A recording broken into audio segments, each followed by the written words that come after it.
TV Hindi में आप सभी को सुस्वागतम। ये एक सनसनीखेज खबर लेके आप लोगों का दरबार में आया हूं हम लोग आज। ट्रिनिटी कॉलेज डबलिन का एक अंतर्राष्ट्रीय शोध टीम ने ऑस्ट्रेलिया, जर्मनी और संयुक्त राज्य अमेरिका के सहयोगियों के साथ जन्म से और संभवत गर्भावस्था के अंतिम चरणों के दौरान कुछ प्रकार के सचेत अनुभवों की उपस्थिति का सुझाव देने वाली साक्ष्यों की खोज की है। ये अध्ययन जो सहकर्मी समीक्षा पत्रिका ट्रेड्स इन कॉग्निटिव साइंस में प्रकाशित हुआ है, लेखकों के अनुसार नैदानिक अभ्यास, नैतिकता और संभावित कानून के क्षेत्र में महत्वपूर्ण निहितार्थ रखता है। अध्ययन में जिसका शीर्षक है पालने में चेतना, शिशु अनुभव की उद्भव पर शोधकर्ताओं का तर्क है कि जन्म से शिशु का विकासशील मस्तिष्क जागरूक अनुभवों के लिए सक्षम होता है, जो उनके स्वयं को विकसित होने का भावना और उनके समझ पर एक स्थायी छाप छोड़ सकता है। वो है पर्यावरण। टीम में ऑस्ट्रेलिया में मोनाश विश्वविद्यालय, जर्मनी में जो विश्वविद्यालय वो और संयुक्त राज्य अमेरिका में मिनेसोटा विश्वविद्यालय और ट्रिनिटी कॉलेज डबलिन में न्यूरोवैज्ञानिक और दार्शनिक शामिल थे। यद्यपि शोधकर्ता बोल रहा है हम में से प्रत्येक कभी बच्चा था। शिशु चेतना रहस्य बनी हुई है, क्योंकि शिशु हमें नहीं बता सकता है कि वो क्या सोचता है या महसूस करता है।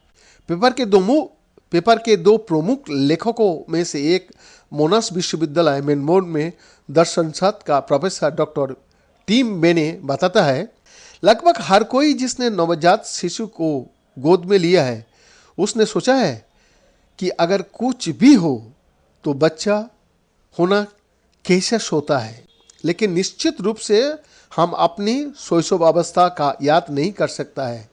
और चेतना, शोधकर्ता इस बात पर असहमत है कि क्या चेतना जल्दी जन्म के समय या उसके तुरंत बाद या देर से पैदा होती है, 1 वर्ष की उम्र तक या बहुत बाद में भी।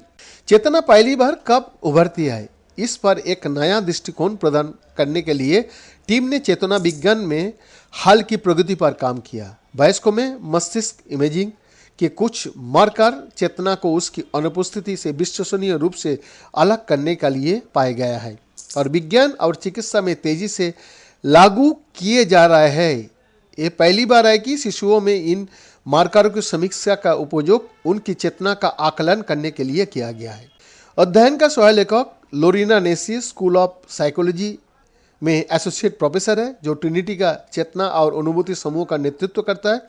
उन्होंने समझाया, हमारी निष्कर्ष बताता है कि नवजात शिशु क्रियाओं को समझने के लिए यानी कि समझने के लिए संवेदी और विकसनशील संज्ञानात्मक प्रतिक्रियाओं को सुसंगत सचेत अनुभवों को एकीकृत कर सकता है, दूसरी की और अपनी प्रतिक्रियाओं को जोजना बना लेता है।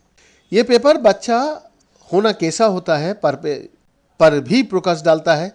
हम लोग जानता है कि उदाहरण के लिए शिशुओं में सुनने की तुलना में देखना कहीं अधिक अपरिपक्व होता है। इसके अलावा एक कार्य बताता है कि किसी भी समय शिशुओं को वयस्कों की तुलना में कम वस्तुओं के बारे में पता होता है और उनके सामने जो कुछ है उसे समझाने में उन्हें अधिक समय लग सकता है, लेकिन वो अधिक विविध जानकारी को आसानी से संसाधित कर सकता है, जैसे कि अन्य भाषाओं की ध्वनियाँ अपने से भी बड़े।